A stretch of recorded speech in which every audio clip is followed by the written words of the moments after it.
Hey everyone, bloodmako here, and this is my Shinryu fight for Vann's Intersecting wheel. And this boss is super annoying.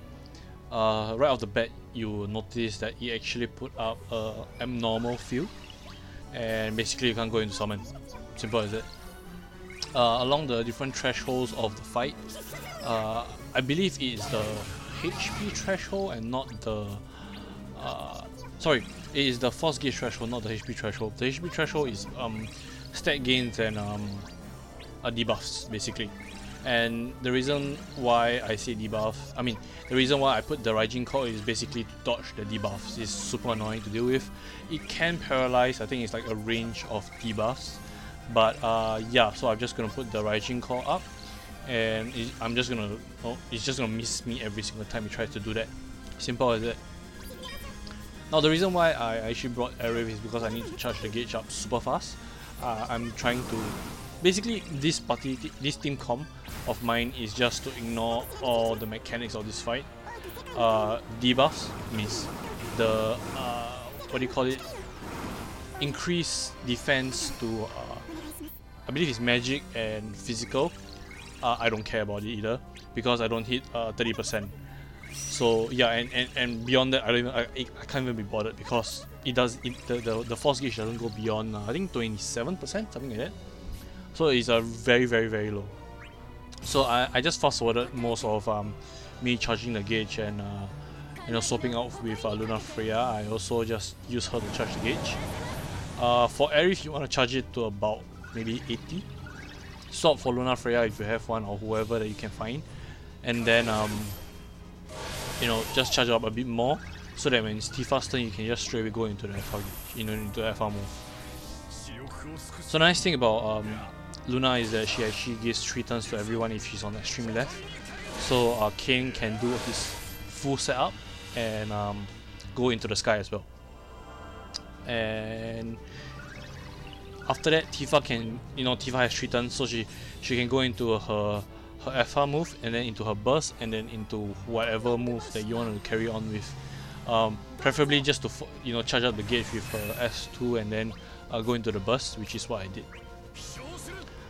Honestly, I really find this fight super annoying. I had a lot of troubles with it initially with Rinoa, so I switched to Tifa.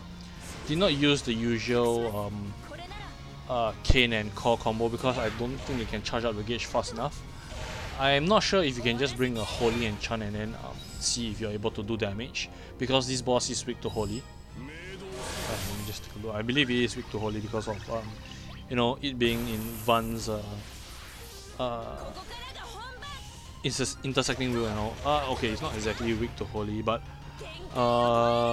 in fact, yeah, it did not say anything about being weak to anything. Yeah. So the only way to deal with it is range, maybe? Not exactly sure. Party tough to physical and magic. So even range will not work. You can cancel the force time with magic brave damage, and it has to be single target. So I guess that's what Vann does. At the point of the fight, I did not have Vann yet. So yeah. So there we go. That's the first miss. And here I was thinking whether I should go into Meteor Crusher. It would be nice if it was Tifa's turn immediately after this, the 3rd and 4th turn from now. But I was kind of unlucky with the turn order, so yeah, I had to just use a Battle Cry all the way. I think I was planning to go in at about 6 turns for the force gauge, if you guys are wondering. Yeah, force gauge, and then so right now I have to use the Sirian's Call to be able to launch the boss, and I believe that the launch actually played a quite an important part in dealing damage to the boss. If you guys are not trying to go for this ignore boss mechanic route, then I suggest to bring someone that can tank the AoE attack, or someone like Core, to prevent breaks from happening. Because when the boss does its force gauge move, if anybody is broken, I believe it's an instant kill. Yeah, and it's not just the force gauge move. It can do it out of the force gauge, when out of the 100% as well. I believe it. Honestly, it doesn't really say right here, but it just Holy Jar plus plus. So I believe that that's the move that most people cannot live through unless you're tank with plus 10 maybe. The force gauge is 100%, and if you get broken, I don't think you can survive that at all. It also puts up like it says on the text above renewal, or trying to recover, or preparing to recover, something like that. And then that's when you have to deal elemental weakness damage, which is I can't remember if it's holy or ice. I think it's one of them. It should be one of the moves that Vann does, you know. Yeah, it actually doesn't say the weakness on the infographic, or rather, or on the boss itself. You know, when you go into the fight, so that it doesn't really say about elemental weakness. Honestly, I have no idea. I managed to actually stop that the prepare the recovery thing. Yeah, you'll see a text that says renewal fail or something like that. I honestly have no idea which element I did, or was it just Tifa just going crazy, because you have to deal damage to it 10 times, and then that's when the renewal fail. If not, when it takes 2 turns, I think it's on the 3rd turn, so you take 2 turns, and then on the 3rd turn you recover all its health. That is stated very clearly.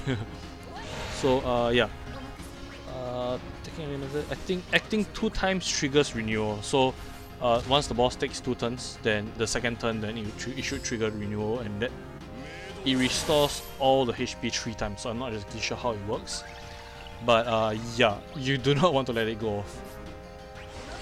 So right here, I'm actually kind of nervous whether Tifa is able to do that 9%, but yeah, not an issue. We're going to overkill, in fact. And that's it, guys. The boss does not survive the Tifa burst phase. Very rarely does most bosses survive that. And yeah, I'm just probably gonna end the commentary right here. I did about 163 damage, 163 million damage, in case you guys are wondering. So that's about the the safe threshold, maybe 1 or 2 million lesser, because I'm overkilling it right here. So yeah, guys, thanks for watching, and I'll see you guys in the next one.